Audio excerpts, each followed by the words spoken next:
Ito po, isa sa mga senador na dismaya. Napawaw nga si Senador Rapi Tulfo. Sa nangyari ho sa Senado at galaw nung grupo ni na Senador Cayetano.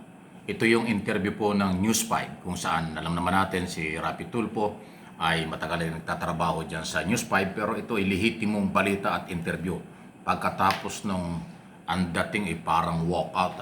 Salamat sa News 5 dito ho sa interview ito. Alam na hindi sila sisipot ngayong araw na to. All we know ay sasama lang nila si Jinggoy bilang sympathy, whatever, and then babalik din sila come 5 o'clock.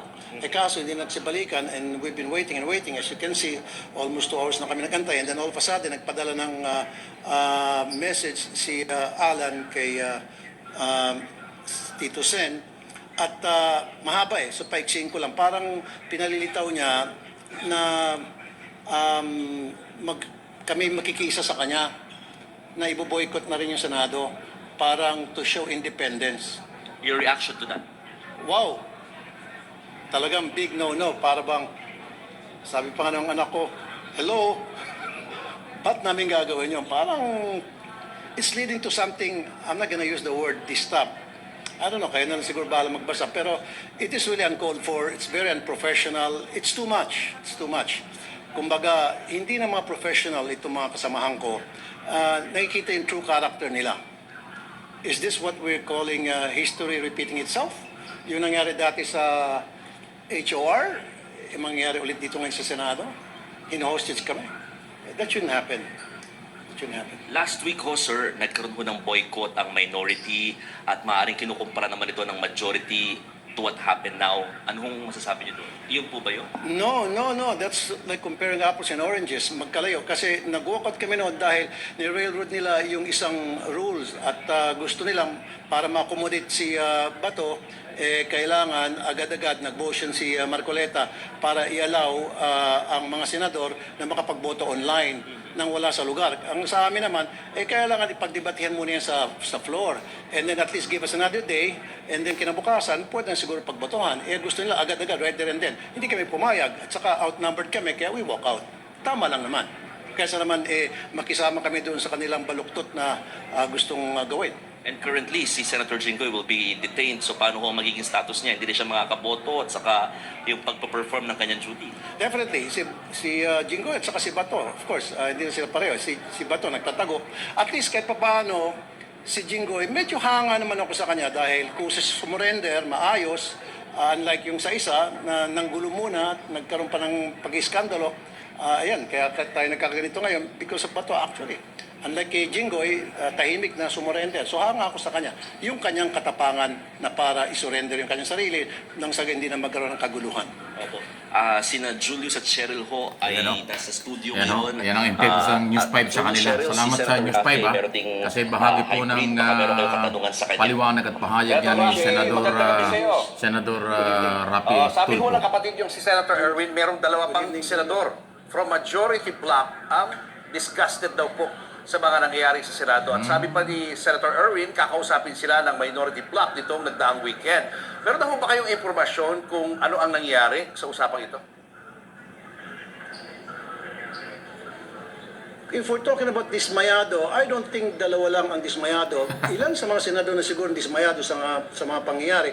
Kaya lang, kaya lang nila ipakita dahil gusto nila makisama kay Alan or sa kanilang mga kasamaan para wala masabi. Pero makikita mo naman sa demeanor ng ilang mga senador, especially nung Wednesday na kung saan nagkaroon ng kaguluhan at makikita mo naman yung ilang senador doon, medyo malungkot, nakayuko at hindi nakisali sa bakbakan, if you will, doon sa nagatap sa floor. Yan, no? Senator Raffy, si Cheryl po, ikukulong na yung kapwa niyo senador na si Senator Jinggoy at si Senator Bato de la Rosa naman po nagtatago.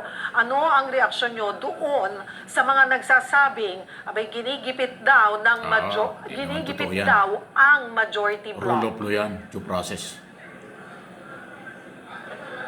I don't think so. There's no such thing.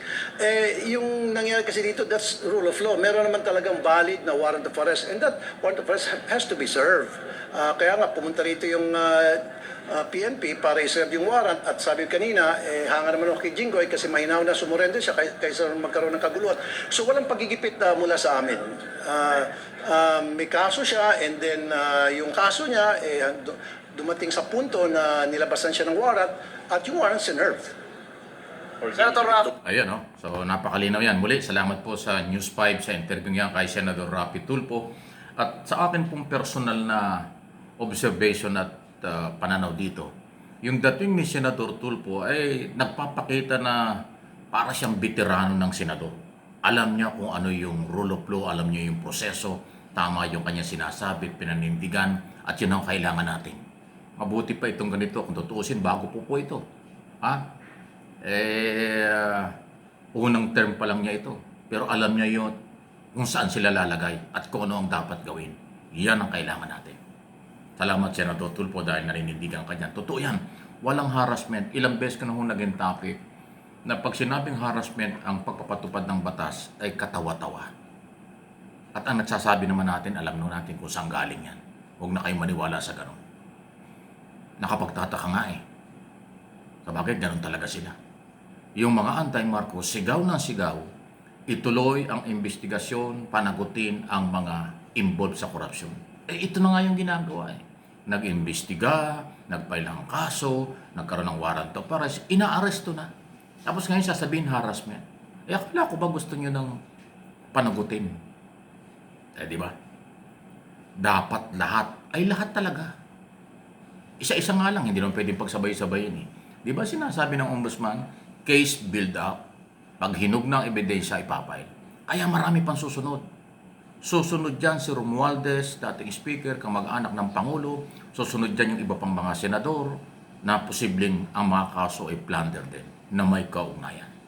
Matagal nang iniimbestigahan sina Villanueva, Jinggoy Estrada ang nakulong na, si Escudero at iba pa. Ngayon may mga bago, katulad ni Marcoleta, pero hindi naman flood control sa issue naman ng korupsyon dahil pagtanggap niya ng 75 million donation. Wala tayong magagawa. Mga senador sila na iniimbestigahan. At pag nabuo ang ebidensya, kakasuhan, so tama lang yun. Bakit sasabihin niyo panggigipit? Baka panlilin lang ang ginagawa niyo. Di ba? Kaya mabuhay ang mga senador na naninindigan. Yun pong grupo ng minority ni na magkapatid na Tulfo at saka Gatchalian, Soto at Lacson at iba pa. Tama yun. Alam nila ang tama at mali. Totoo yun. Meron talagang nasa majority ni Alan Cayetano na tiyempo lang. Dismayado sila. Nahihiya na sila sa nangyayari under leadership ni Cayetano. Kaya anything can happen talaga. May babaliktad talaga at maninindigan para sa bayan. Kung sino ka man, sino man kayo, lumabas na kayo. Suportado kayo ng majority ng mga Pilipino. Please like and share.